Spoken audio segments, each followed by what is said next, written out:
Hey guys, today's episode is an experiential dive into energy and also using your mind for you rather than against you. So, my guest today is Chris Richardson, and he's trained in NLP, neuro-linguistic programming. He's an RRT specialist, rapid resolution therapy. Let's get all the acronyms out of the way. But most importantly, we have a really cool discussion of finding your own capacity with energy, and also, he gives some really cool perspective shifts for ways of looking at how your mind is actually powerful and you can use that power for you rather than feel like it's working against you. Like, I can't get my anxiety to stop, or I can't sleep, or I can't get myself to do this. A lot of this can shift with just listening to this episode. He even runs us through a little mini exercise that I think you will enjoy. So let me know afterwards. DM me and Instagram. I love to have your feedback on the show and enjoy.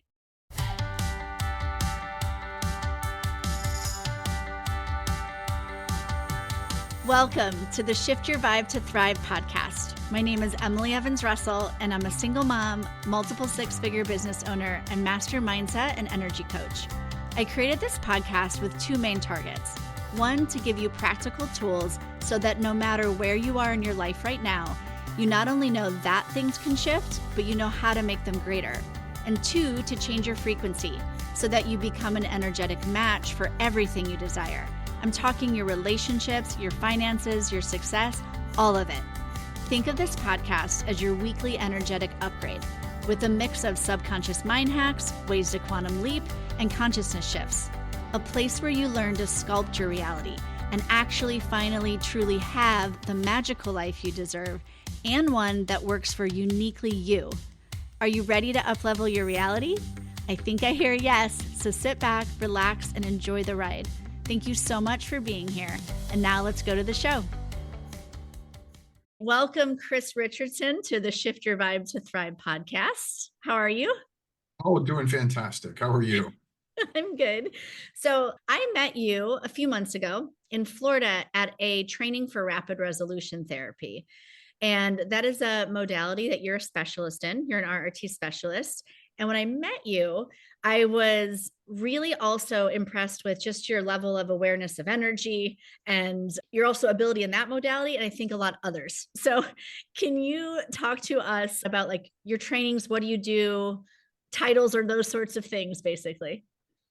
Yeah, okay. It's a little hard to define. And people have started defining me as an energy worker recently. I've always been doing it, but I'm not trained in it specifically. It's kind of learned on my own mostly. But mostly what I do, what I'm able to put kind of on a business card is yes, I'm an RRT specialist. That's the top level of Dr. John Connolly's training in rapid resolution therapy.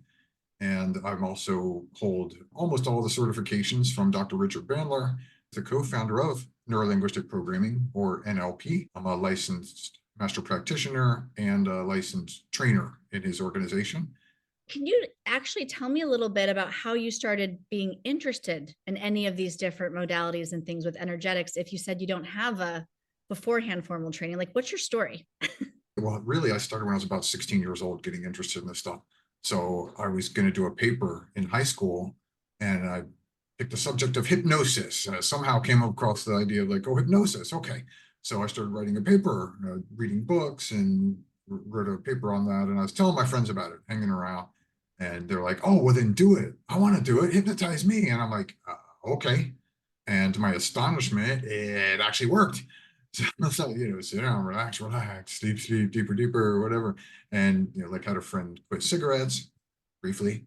And they're like, oh, when I say a certain word, you scratch your nose. And we scratch your nose. Everybody would laugh and laugh and laugh. And so I've been doing hypnosis now for 30 years, technically. Well, that's not a typical 16-year-old thing really to get into. So I love this. So you're a seeker of different things. So what came after that? Well, NLP, I've been studying for about 25 years, kind of downloading stuff and doing it on my own. And then I started training with Dr. Bandler just a few years ago, formally. And I've trained with Igor Ledowski and hypnosis and done a lot of David Snyder stuff, Mark Cunningham stuff. I basically find anything I find that works. And so that's what I tell a lot of people. I'm like, well, they're like, well, how do I get started? What do I do? So it's a separate skill set. So, I train people rapidly using this stuff to install it. And so that's kind of where a lot of that come together is find a good trainer, find somebody that, gets them one-on-one time, especially if you're interested in like change work stuff to do it professionally, then have somebody train you, find a really good teacher.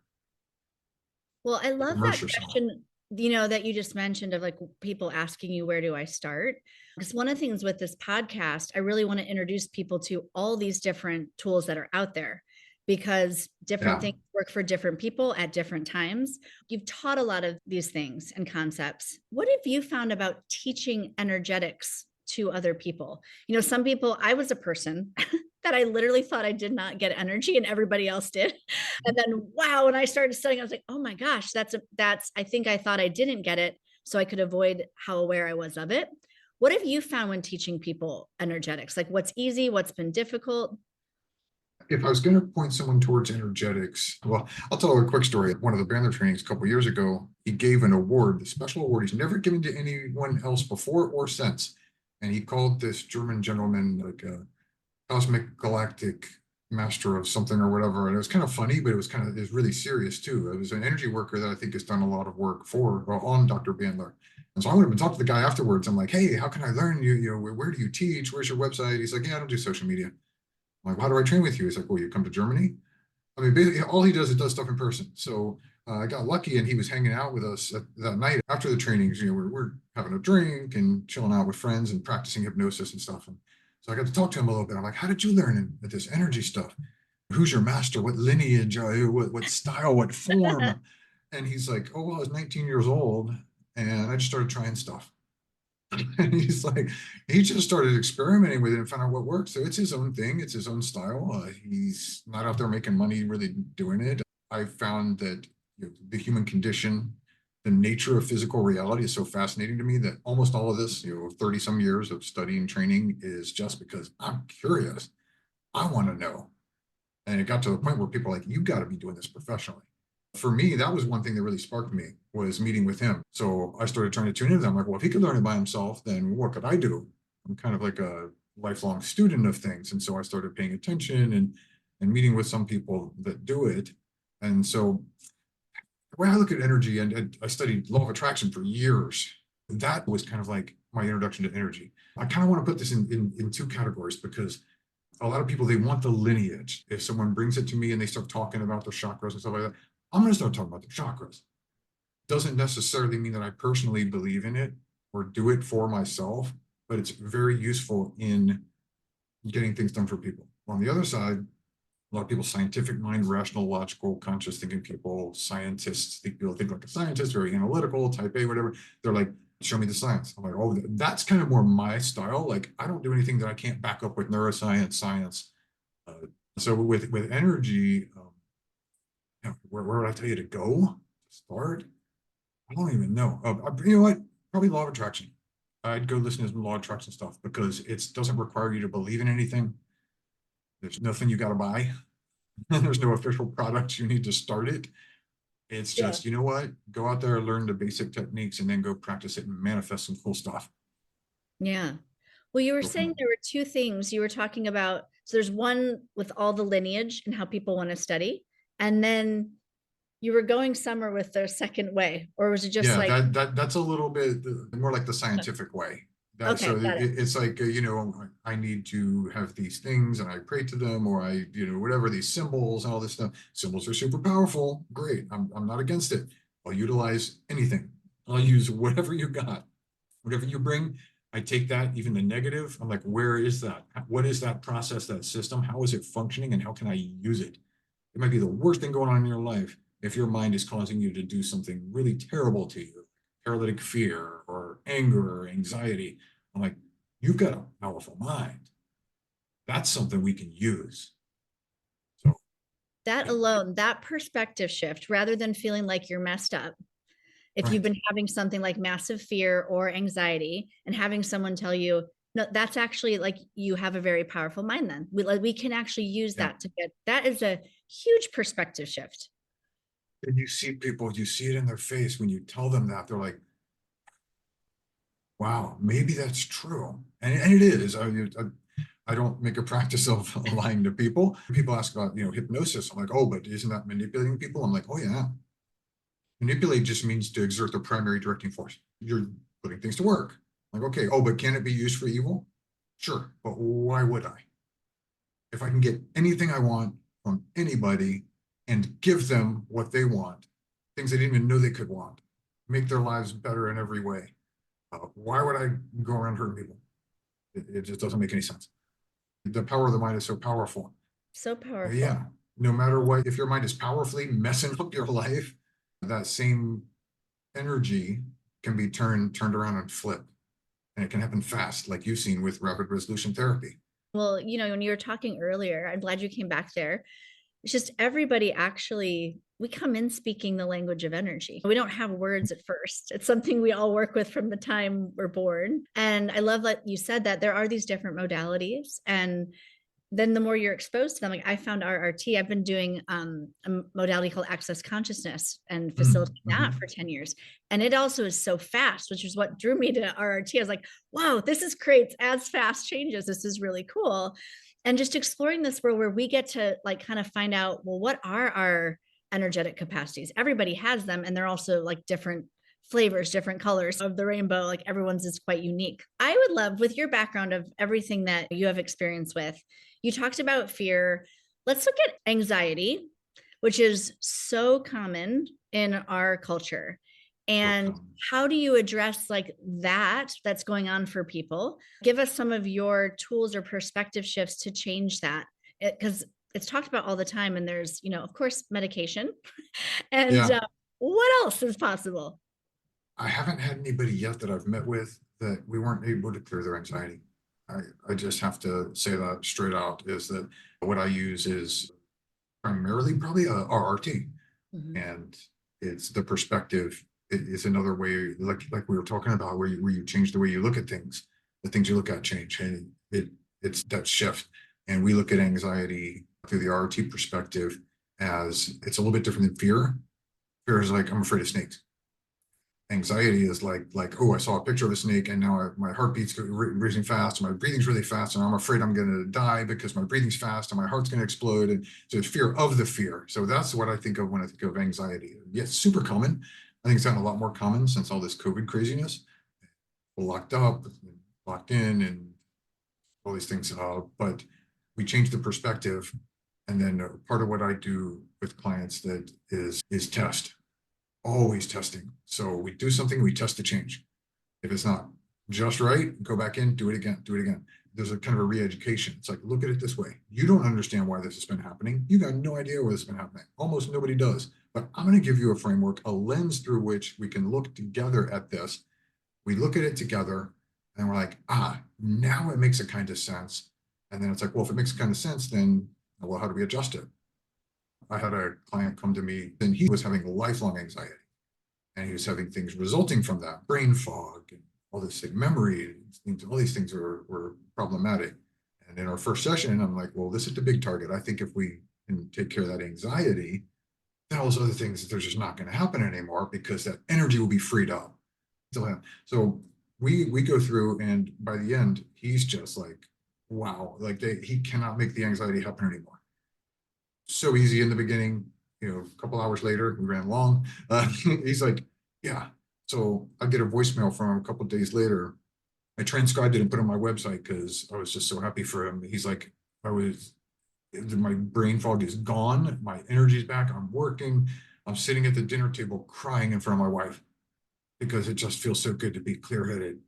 And I just said, this is what, now that energy's freed.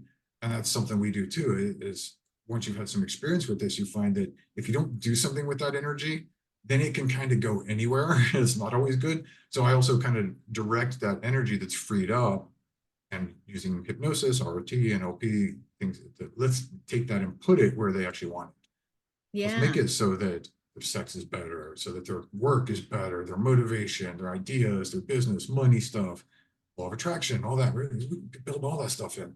There's so much that can be done in a short period of time. It's really just amazing. Can you elaborate more? I know, just for people, because this is so key, as you explain, when something like anxiety, and it could also be a lot of other things, are going on constantly. Sometimes we're aware of them, like anxiety, for example. I mean, in the last year, I had anxiety for the first time in my life. I'd never had it before. I didn't know what it was until I was just like up in the middle of the night with like tons of thoughts and couldn't sleep. And then I think it was during an RRT class, they were describing anxiety. I was like, oh, I think that's what I've been having. I just never had it.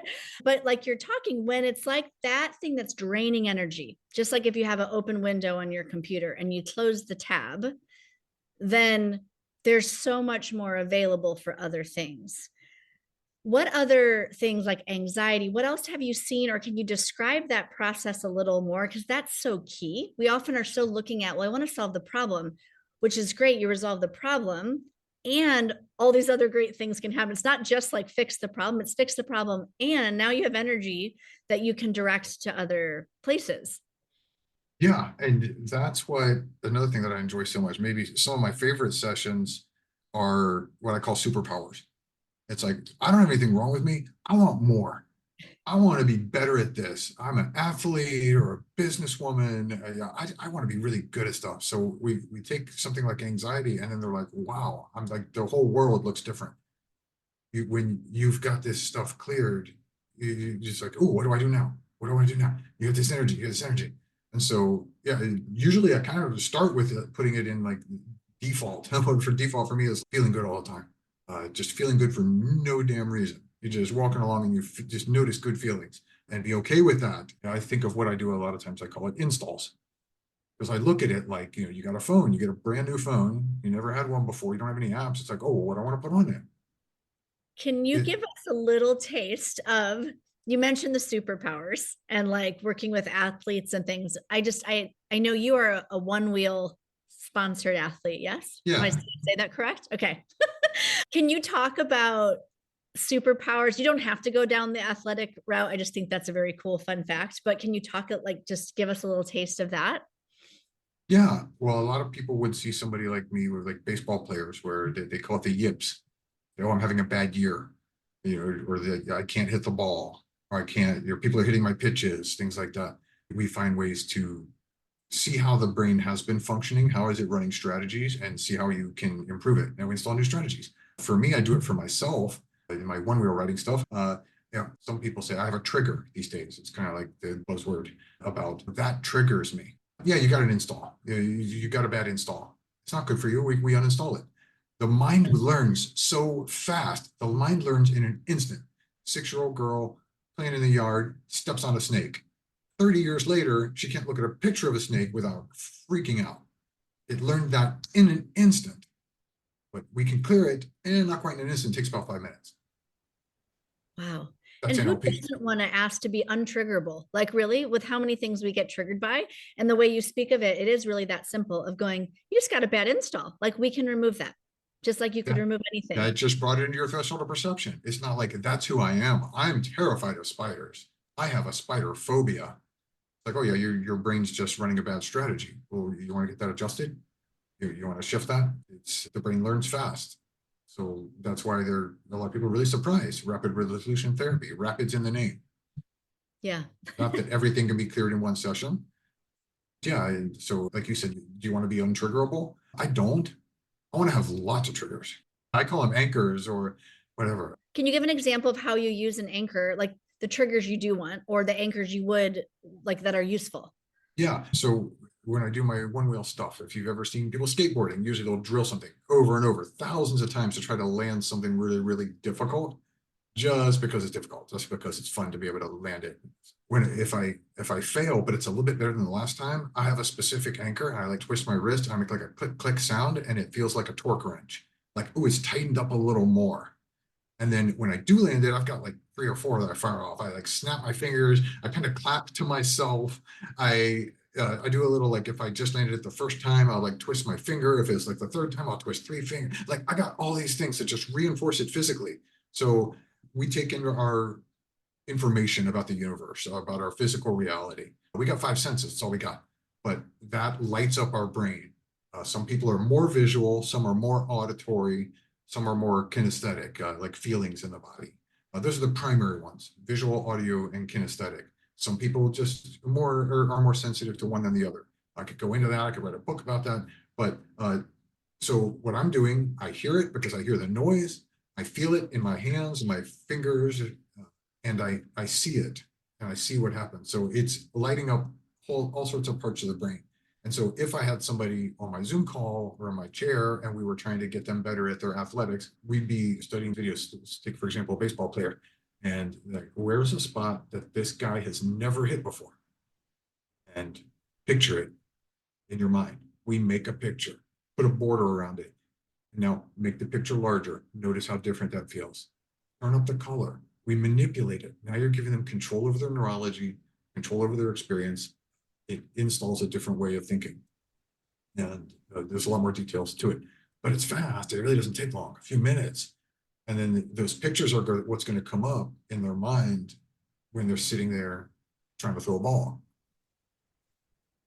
Wow, We're which basically makes it easier maximizing. to do. So like you, when you say when you did a trick and you anchor it in all your senses in your body. So then what happens the next time that baseball player goes to pitch or you go to do the trick, the mind is recalling the way it works, like the way Yeah, that, yeah.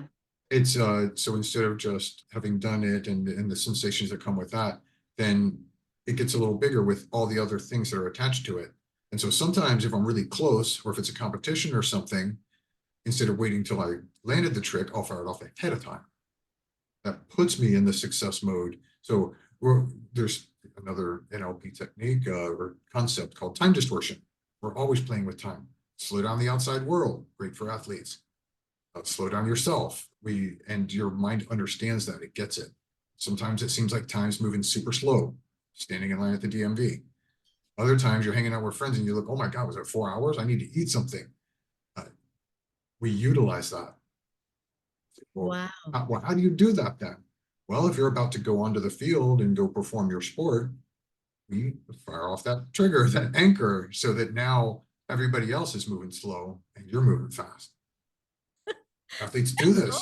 Like all athletes at the elite level have hypnotists or sports psychologists. Somebody is getting them mentally prepared on top of all their other training. It's just Absolutely. nobody's not doing it these days. Oh yeah. I Why mean, aren't you? I grew up in the era of the Chicago Bulls with Michael Jordan, and Phil Jackson, and they did as much, like equal parts physical practice to the, meditation, all the other stuff. I think that's one of the really cool statistics. I'm Yeah, like, yeah, they did a study, and it was actually basketball, and they had the three groups, and they had one group that shot free throws and did it for half an hour every day. They see how much better they got over 30 days. And they had one group that just sat around at half an hour a day, thought about shooting free throws. And they had a group that didn't do anything. They didn't play any basketball, didn't think about it. Who do you think was the best? The the one best. that thought about it and did the shots. No, it was actually the one that did the shots. The one that actually did it was better, but the ones that thought about it and didn't touch a basketball were really close. They got much better. So we want to think you definitely, you got to use the power of the mind. I use a lot with a lot of my installs. There's a lot of metaphor stories. And one of my favorites is with Arnold Schwarzenegger. It's a true quote. He was interviewed back in the 70s when he was the biggest out of everybody. He was the best bodybuilder. He won every time, Mr. Olympia. And he was interviewed by a reporter. And she said, look, they're interviewing him in the gym, looking around. And it's like, everybody else is lifting the same weights. They're eating the same food. They're doing the same steroids. She didn't say that, but they were. And so it's like, why are you so much bigger? And he said, I'm probably going to massacre Arnold Schwarzenegger's accent, but he said, there's three things. I lift the heavy weights. She's like, yeah, everybody does that. I eat the big steaks and the protein. She's like, yeah, everybody does that. But the third, the most important one is the visualization. Because when I lift the weight, I see my big biceps exploding, swelling, and the veins bulging. And when I eat the steak, every bite, I see that going right to my biceps and filling my muscles until they swell and like they're going to explode. That was it. That was his advantage over everybody else, was his powerful visualization. Wow. Manifesting, energy, whatever you want to call it, prayer. I mean, it's all sorts of words for basically interacting with your reality and having an influence over it. I love that. That's a great, there's all sorts of words, but it's all having an influence over your reality. Yeah. Because what we Yeah. experience here, because we do. Okay, Yeah. so this has been an awesome conversation. I want to ask you a couple questions I ask everybody that comes on the podcast. They're really easy, don't worry. I just like to hear it because people have given me great answers. Where's your favorite place that you've ever traveled to or would like to go? But usually people go with where's the favorite place you've ever been? Probably favorite travel place was Tokyo, Japan. Oh, really? What I about just Tokyo? love Tokyo, the people, the organization, the cleanliness, the lights. It's really something else. Being there, experiencing the cultural difference, and I was only there for 14 days, but I loved it. Love to go That's back. I love that. I lived in Japan for a year. And Really? yeah, in between Osaka and Kyoto. And I remember the first talk about in like data coming into your brain and world. The first night I got there, like you said, the amount of lights and stimulation and Yeah. people. I think I just went outside to walk for an hour and I felt like I had climbed a mountain. I was so exhausted because Yeah. the level of input there was so different than anything I'd ever experienced in any other country. It's just so Just unique. walked for hours and hours, and the people, even though it's so crowded, they were so efficient, and everybody was like flocking, birds when they're flying in the sky. How is it like 200 birds and they all know exactly when to move with each other? That's the way I feel like Japanese people were. Okay, last question is, do you have a book or a movie that you find like really inspiring or lights you up? Book, movie, or song? Yeah, there's basically three of them, and they're all related to the same thing. In my early 30s, I got into what you would think of as the Enlightenment game, self-inquiry, spiritual inquiry, whatever you want to call it. Movie, I would say The Matrix, because it's just an excellent metaphor for recognizing reality. One of the most interesting things about that is that Neo never gets out of the Matrix. And we know that in the first movie, the end of the first movie, he holds up his arm in the real world and all the little robots fall to the ground, like he exerted his power. Yeah, that doesn't happen in the real world. So that's a hidden thing in the Matrix. We're about to do three hidden things. That's one of them. He never got out of, he never escaped. He was still dreaming. And the other would be a book. I got a couple, but I'm going to go with one that everybody will recognize. Everybody knows it's the best book ever written, but nobody's ever read it. Moby Dick. And it's this swashbuckling great adventure. Herman Melville says it was a draft of a draft. There's a secret about that book that nobody figured out until 150 years later. Jed McKenna figured it out. I won't spoil it, but anyone who reads the book, reads the complete book, contact me. I'll tell you the secret. But yeah, again, and we're still talking about enlightenment stuff. And was it book, movie, and song? Song, another one. Now, Bohemian Rhapsody by Queen. Familiar with the song? I think everybody is. Of course, yeah. It entered mass consciousness. That song, it's still to this date the most expensive single ever produced.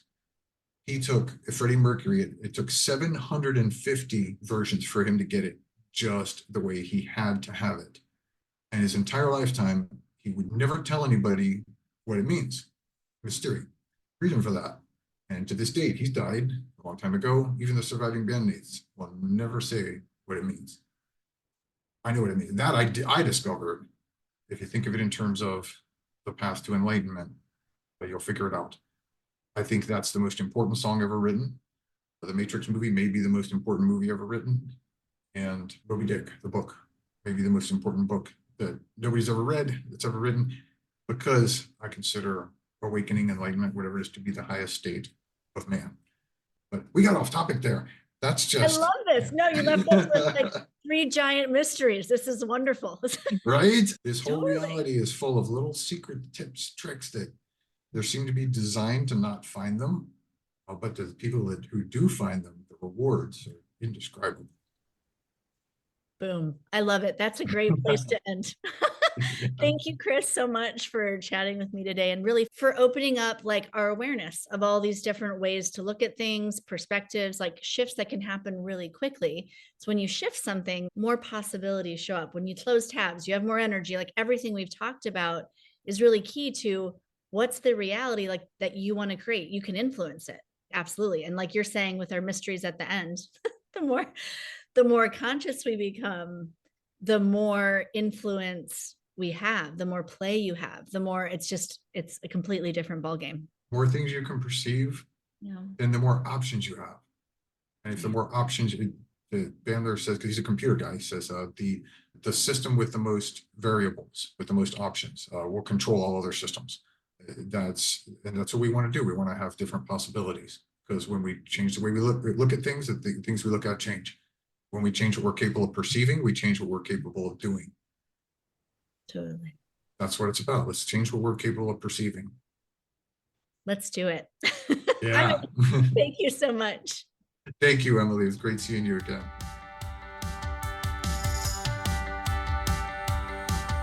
I hope you got something out of that episode. If you like this podcast, please share it with someone you know who'd find it useful or interesting, and subscribe so that you can listen to past and upcoming shows.